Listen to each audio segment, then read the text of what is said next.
Every morning, millions of men wake up tired, not because they work too hard, but because of small habits silently killing their energy. If you fix these 5 things, you'll unlock the power and focus you've been missing. Habit 1. Checking your phone first thing. The moment you wake up and grab your phone, your brain gets a dopamine spike. You scroll, you swipe, you stimulate, and then crash. That's why 30 minutes later, you already feel drained. Start your day without your phone. Let your brain wake up before the world does. Habit 2. No water after waking up. After 8 hours of sleep, your body is dehydrated.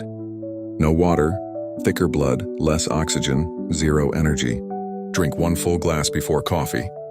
Your body will instantly switch on. Habit 3. Skipping sunlight. Sunlight tells your body to create testosterone, serotonin, and energy. But if you hide indoors, your hormones crash. Get 10 minutes of sunlight every morning. It's nature's best pre-workout. Habit 4. Sugary breakfast. Cereal, bread, sugar. They spike your blood sugar, then crash it. That's why you feel sleepy at 10 a.m.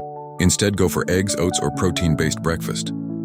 Habit 5. Rushing the morning. If your day starts in chaos, your mind stays in stress mode all day. Plan your first hour calmly. Energy is not about what you eat. It's about what you do first. Fix these habits and your mornings will never feel weak again. Follow health and power, and become a champion of your mornings.